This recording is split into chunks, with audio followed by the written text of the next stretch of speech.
ओंकार जी, मैं इसमें सर्वेक्षण कर रहा हूँ, लोगों से पूछ रहा हूँ कि जो ये सार्वजनिक संपत्तियाँ हैं, सरकार लगातार निजी हाथों में देती चली जा रही है।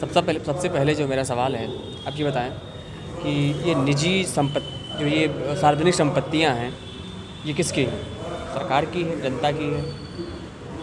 वैसे भी संपत्ति जनता की है, तो इसको बिना जनता की इजाज़त के बेच सकती है किसी एक प्रमुख व्यक्ति के हाथ में दे हम सकती लोगों है? का पहले भी आंदोलन रहा है। जब भूमि अधिग्रहण होता रहा तो हम लोगों ने कहा अगर आपको पुलिस स्टेशन बनाना है, सुरक्षा का सवाल है, तो जनता आसानी से वो दे देती है ज़मीन। ठीक है। आपको स्कूल बनाना है, अस्पताल बनाना है, रेलवे लाइन निकलनी है, या जो सार्वजनिक हित में है, जनहित में जो है, या सार्वजनिक हितों के लिए है, उसके लिए आसानी से लोग अपनी ज़मीन दे देते थे। बिल्कुल। लेकिन जब दादरी परियोजना के लिए मनमोहन सिंह की सरकार ने वो ज़मीन दी दादरी की, तो हम लोगों ने उसके खिलाफ आंदोलन चलाने का काम किया। यहाँ मुलायम सिंह की सरकार थी, ऊपर दूसरे की सरकार थी, कांग्रेस की सरकार थी। उसमें विश्वनाथ प्रताप सिंह देश के पूर्व प्रधानमंत्री, वो भी गए, उस पर हल चलाने का काम किया। सूरज मोहन जी देश के बड़े समाजवादी नेता थे, वो भी गए, हम लोग भी गए, और देश के कोने कोने में भूमि अधिग्रहण के खिलाफ आंदोलन हम लोग चलाने का काम किया था। उस समय भूमि अधिग्रहण के खिलाफ चौधरी अजीत सिंह जो राष्ट्रीय अध्यक्ष थे, कौन से सन की बात है ये जब मनमोहन सिंह जी थे, अच्छा, तो उसमें भूमि अधिग्रहण के खिलाफ एक आंदोलन चला था। तो हम लोगों ने वहाँ पर हम लोग सोशलिस्ट मंच में काम करते थे, समाजवादी सोशल फ्रंट में। अच्छा। तो हम लोगों ने समर्थन दिया था विश्वनाथ प्रताप सिंह को, और हम लोगों ने कहा कि भाई ये ज़मीन जैसे किसान हित में है, सरकार की, अब जैसे फैक्ट्री लगाना है, किसी को उद्योग लगाना है, तो उद्योग का जो औद्योगिक घराना है, जो कैपिटलिस्ट है, वो खरीदे ज़मीन किसानों से डायरेक्ट। सरकार बीच में कौन होती है? बिल्कुल। और सरकार एक प्रकार से जो बिचौलिया का काम करती है, दलाल काम करता है। अच्छा। तो आप कोई प्रॉपर्टी डीलर नहीं है। बिल्कुल सही। ये है जनता के द्वारा चुनी हुई आप एक व्यवस्था सरकार है, बनाई। और जनता से अगर मान लो कोई उद्योग लगाना है, तो जो उद्योग लगाने वाला जो उसका फैक्ट्री का मालिक है, वो जाके सीधे ज़मीन खरीदे। बिल्कुल। एक सवाल आता है, आपने भूमि अधिग्रहण की बात की है। 2014 में मोदी सरकार आने के बाद पहले भूमि अधिग्रहण बिल लेकर आई थी, जिसमें बहुत सारी बातें थी कि अगर ज़मीन किसी की मोदी लेना सरकार है के पहले हम बता रहे हैं, और जो भूमि अधिग्रहण कानून बना था वो मनमोहन सिंह की सरकार में बना था। और वो भूमि अधिग्रहण का आंदोलन जब चल रहा था, तो टप्पल से लेकर भट्ठा परसोल तक चौधरी अजीत सिंह ने यात्रा निकाली थी। अच्छा। उसमें हम भी शामिल हुए थे, हम सोशल फ्रंट में काम करते थे। चौधरी साहब ने कहा इस आंदोलन को बढ़ाना तो हमारे साथ आइए। हमको उन्होंने अपनी पार्टी में शामिल किया था, वो राष्ट्रीय पदाधिकारी बनाया था। अच्छा। तो और दूसरी बार यहाँ मुन्ना सिंह चौहान जो लोक दल के राष्ट्रीय अध्यक्ष थे, उस समय नहीं है, उन्होंने 1 सप्ताह तक यहाँ आमरण अनशन करने का काम किया था। डॉक्टर सुनीलम जो किसान आंदोलन के नेता थे, वो तमाम देश के नेता थे, उसमें तमाम दल के लोग बुलाने का काम किया। मावलंकर हाल दिल्ली में हम सब लोग इकट्ठा हुए इस आंदोलन के खिलाफ, भूमि अधिग्रहण के खिलाफ। तो उसमें हमने कहा था कि भाई हमने भाषण में कहा वहाँ नीचे में, उनका त्यागी जी, केसी त्यागी भी मंच पर थे। आपका कार्यालय विधानसभा 6 नंबर गेट के सामने, जनता दल यूनाइटेड का विधानसभा 3 नंबर गेट के सामने CPM का दफ्तर है, भारतीय मार्क्सवादी कम्युनिस्ट पार्टी का।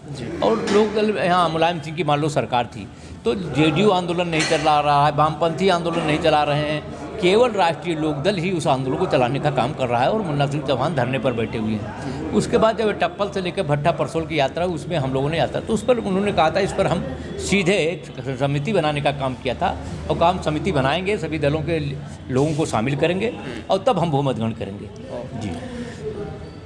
इस समय विद्युत विभाग में लगातार शैलेंद्र दुबे जी के नेतृत्व में आंदोलन चल रहा है, क्योंकि विद्युत विभाग को निजी हाथों में देने की बात कही जा रही है। यहाँ तक कि कई प्रदेशों में, उत्तर प्रदेश में भी कुछ क्षेत्र हैं, जैसे आगरा है, और महाराष्ट्र में है, दिल्ली में भी है, नोएडा में, कुछ जगहों पर प्राइवेट सेक्टर काम कर रहा है। हम लोग शुरू से निजीकरण के खिलाफ हैं, और पूरा सोशलिस्ट मूवमेंट, यहाँ तक तो जो सोशलिस्ट मूवमेंट के पहले, जैसे हम लोग नहीं पैदा हुए थे, जो फ्रीडम मूवमेंट, आज़ादी का आंदोलन जब चल रहा था, उस समय महात्मा गांधी ने भी कहा था स्वदेशी और स्वावलंबन की बात कही थी, और कहा था हिंदुस्तान की जो जनशक्ति है उसके श्रम शक्ति के आधार पर स्वदेशी और स्वावलंबन को आधार बना करके आर्थिक नीतियाँ बनाई जानी चाहिए। तो आज जब निजीकरण होगा तो हमारे हाथ को काम नहीं मिलेंगे, बेरोजगारी बढ़ेगी, महंगाई बढ़ेगी। और जब एनरान का आंदोलन चल रहा था, एनरान को जब महाराष्ट्र में एनरान ने अधिग्रहण किया था, एनरान बिजली परियोजना ने, वहाँ भी बड़ा आंदोलन महाराष्ट्र में चला था। तो उस समय एनरान जब बनी इमरान जब अटल बिहारी वाजपेयी की सरकार आई तो इमरान पर हस्ताक्षर कर दिया उन्होंने। तो कहने का मतलब ये सरकारें सुविधानुसार लोग करते रहते हैं, जन आंदोलनों का दबाव ही इसको रोक सकता है। और हिंदुस्तान की जो जनशक्ति है वो इन सवालों पर खड़ी हो।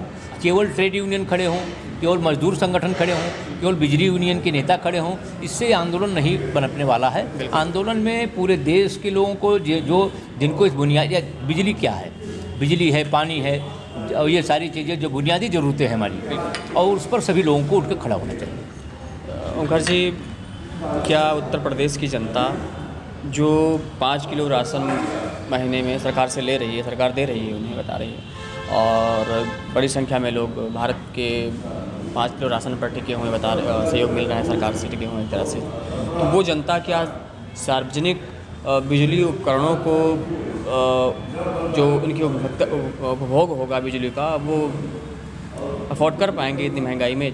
क्या आपका ख्याल है, क्या तैयार है जनता इसके लिए? क्योंकि आप लोग जनता के बीच में रहते हैं, कहीं ना कहीं आपको जनता के बीच में हम इसको ग्रास रूट पर जो एक जाता है, कोई भी हो, जो नीडी पर्सन है वो तो कहेगा, स्वागत करेगा। आपको हम बताएं कि मनमोहन सिंह की 2 सरकारें, ठीक है, हम इसलिए ले जाना चाहते हैं कि जानकारी के लिए, चूँकि ये लोग तुरंत ऊपर उठते हैं। पहली सरकार जब हिंदुस्तान में मंदी आई थी, ठीक है, और मंदी जब आई तो मंदी से उबारने के लिए हमारे देश के प्रधानमंत्री मनमोहन सिंह ने हमारा आपका पैसा, गरीबों का पैसा 3.5 लाख करोड़ रुपया उद्योगपतियों को दे दिया। ठीक है।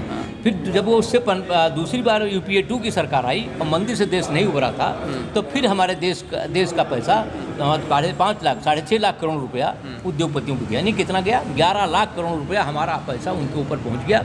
उस समय हम लोग आंदोलन चलाते थे, महंगाई बढ़ रही, गैस बढ़ रहा है, डीजल बढ़ रहा है, पेट्रोल का दाम बढ़ रहा है, और ये मनमोहन सिंह सरकार नहीं जाएगी तब तक महंगाई कंट्रोल नहीं होगी। तो कहने का मतलब कि उस समय जब चल रहा था आंदोलन तब भी लोग चुप थे, और आज के दृष्टि में जो 5 किलो अनाज, हम उसका स्वागत करते हैं। क्योंकि आप कोरोना काल में आप नहीं देखे हैं, जो सारे हाथ बंद थे, सारे काम बंद थे, और जिनके घर 25 किलो राशन चला आता था तो थोड़े दिन वो काम चलाते थे। तो इसकी आलोचना, ये मजाक नहीं उड़ाना चाहते हैं। अच्छा। मजाक उड़ाएंगे तो ये गरीबी का मजाक होगा। कहने का मतलब जो महंगाई के सवाल है, चंद्रशेखर की सरकार थी देश में, और वर्तमान एक बता रहे, इसलिए कि उसी से आज आर्थिक नीति लोग कहते हैं 91 से गड़बड़ हुई है। उन्होंने चंद्रशेखर की सरकार थी 90 में, चंद्रशेखर ने कहा हम विश्व बैंक की शर्तों को नहीं मानेंगे। तो चंद्रशेखर ने इसलिए कहा कि विश्व बैंक की शर्तों को नहीं मानेंगे, तो उन्होंने पैसा नहीं दिया विश्व बैंक ने। तो चंद्रशेखर ने देश के उद्योगपतियों से 23 लाख करोड़ रुपया टैक्स वसूल कर लिया, और वसूल करने के बाद देश में चुनाव करा दिया। डीजल दाम नहीं बढ़ा, पेट्रोल दाम नहीं बढ़ा, महंगाई नहीं बढ़ी। तो लेकिन आज केंद्र की जो सरकार है, अटल बिहारी नरेंद्र मोदी जी की जो सरकार है, वो विश्व बैंक और अंतर्राष्ट्रीय मुद्रा कोष के इशारे पर नीतियाँ बना रही है। और यही ये काम मनमोहन सिंह सरकार ने स्टार्ट किया था, उन्हीं नीतियों को ये आगे बढ़ाने का काम कर रहे हैं। हमारा कहने का मतलब कि अंतर्राष्ट्रीय मुद्रा कोष और विश्व बैंक के इशारे पर अगर जो है नीतियाँ बनाई जाएंगी तो आर्थिक बदहाली आएगी, महंगाई आएगी। बिल्कुल, आप जो कह रहे हैं, मनमोहन सिंह ने बहुत कुछ ऐसा भी काम किया था जो सही नहीं था, लेकिन लोग कहते हैं कि उनकी सरकार में जब पूरा विश्व जो है मंदी के शिकार में था, तब भारत की जो व्यवस्था थी तब भी ठीक ठाक अच्छी कंडीशन में चल रही थी। मनमोहन सिंह ने यही काम किया, आर्थर डंकल पर प्रस्ताव कर दिया, और आर्थर डंकल का प्रस्ताव पर दस्तखत करने के पीछे हम लोगों ने कहा था देश आर्थिक बदहाली की ओर जाएगी, महंगाई की ओर बढ़ेगा, यहाँ पर कमजोरी बढ़ेगी। और उस समय आर्थिक, चूँकि उनकी पुण्यतिथि पर तमाम लोगों ने उस पर गुणगान गाया। हम कहने का मतलब 1991 में जब हम लोगों ने कहा था कि जब ऐसा प्रस्ताव आता है, अंतर्राष्ट्रीय प्रस्ताव हमारे देश की जनता के अधिकार को सीमित कर रहा हो, तो उस अधिकार को लाने के पहले सबसे पहले जनता की राय लेनी चाहिए। जैसे हम कोई अंतर्राष्ट्रीय प्रस्ताव आ रहा है, हमारे अधिकार सीमित हो रहे हैं, तो जनता की राय जरूरी। भारत जैसे विशाल देश में अगर ये संभव नहीं है तो वहाँ पर राज्यों के मुख्यमंत्रियों की बैठक बुलाई जानी चाहिए। ये संविधान अनुच्छेद 73 में, इसलिए मैं बता रहा हूँ। अगर ये काम मनमोहन सिंह ने नहीं किया तो राज्यसभा में 2/3 बहुमत से लोग उसको पास कराना चाहिए कि राज्यसभा में सभी दलों के प्रतिनिधि आते हैं। ये तीनों काम न करके देश की जनता के साथ विश्वासघात किया और संविधान का उल्लंघन किया। और वही आज आर्थिक नीतियाँ, मनमोहन सिंह की बनाई हुई आर्थिक नीतियाँ, जिससे जब तक WTO से भारत अलग नहीं होगा तब तक हम उसको कंट्रोल नहीं कर सकते। आज भी सरकार उसी तरीके चल रही है। तो उसके लिए भी WTO से भारत को अलग होना पड़ेगा। जो आर्थर डंकल का प्रस्ताव है, वो प्रस्ताव पर दस्तखत कर दिया। प्रणब मुखर्जी कॉमर्स मिनिस्टर थे, मनमोहन सिंह वित्त मंत्री, मोरक्को में जाकर दस्तखत किया। तो उनसे इस चीज़ से महंगाई से निजात पाने के लिए हमें विश्व बैंक और अंतर्राष्ट्रीय मुद्रा कोष की शर्तों से अलग होना पड़ेगा, WTO से हमें अलग होना पड़ेगा, और हिंदुस्तान की जो जनशक्ति है उसके श्रम शक्ति को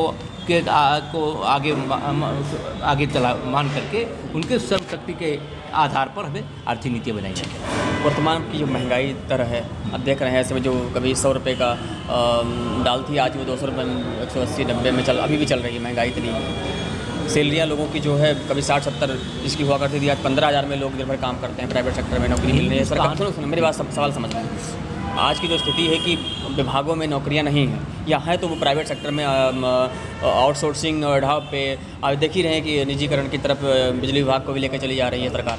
कई आंदोलन पिछले साल 2023 में बहुत बड़ा आंदोलन हुआ था। करीब 3 दिन उत्तर प्रदेश की बिजली ठप रही थी इन्हीं आंदोलन के चक्कर में, और फिर उसके बाद में जब ये आंदोलन ख़त्म हुआ तो जो समझौता सरकार ने किया था, ये मिस्टर ऊर्जा मंत्री ने जो प्रेस कॉन्फ्रेंस करके समझौता किया था इन्हीं विद्युत कर्मियों के साथ, फिर उनके साथ में जो शोषण हुआ, जो समस्याएं उनको मतलब जो प्रताड़ना उनको की गई, कई लोग उसमें सस्पेंड हुए और साल भर कम से कम उनको परेशान किया गया। तो इस सब चीज़ों को देखते हुए आप इस पर क्या सोच रहे हैं? सरकार किस तरह से काम कर रही है? और इसी में एक सवाल मेरा और है, आप निजीकरण से कितना संतुष्ट हैं, प्रभावित हैं? आप क्या सोचते हैं इसके बारे में? समर्थन में हैं या फिर नहीं? हम किसी भी प्रकार के निजीकरण के खिलाफ हैं, भूमंडलीकरण के खिलाफ हैं, वैश्वीकरण के खिलाफ हैं, और हमारी पार्टी की जो नीतियां हैं, जो कार्यक्रम है, क्योंकि देवेगौड़ा जी देश के हमारे प्रधानमंत्री रहे, और देवेगौड़ा जी के बेटे जो कुमार स्वामी हैं देश में इस समय भारी उद्योग मंत्री हैं और स्टील मंत्री, कैबिनेट मिनिस्टर हैं। उन्होंने सबसे पहले अमेरिकी बिजली परियोजना जो गुजरात में लगाई गई थी, इसी नरेंद्र मोदी सरकार मंत्री है। अच्छा। उन्होंने कहा कि मैं आश्चर्यचकित हूँ ये कैसे हुआ, इनको सब्सिडी कैसे दी जा रही है। तो हम अपने उन आज़ादी के आंदोलन की जो हमारी विरासत है, जो समाजवादी आंदोलन के जो हमारे कार्यक्रम हैं, और हम शैलेंद्र दुबे जी नहीं, जो जन आंदोलन पूरे देश में चल रहे हैं उनका हम समर्थन करते हैं, और किसी भी प्रकार का निजीकरण के हम विरोधी हैं, और उसके खिलाफ हम जो भी कर सकते हैं, जनता को संगठित करने का काम करेंगे, आंदोलन को बढ़ाने का काम करेंगे, आंदोलन में सहयोग करने का काम करेंगे। तो कहने मतलब है आप विद्युत कर्मियों की और बिल्कुल में हैं आप? बिल्कुल उनके साथ हैं। अच्छा जी, चलिए बहुत धन्यवाद।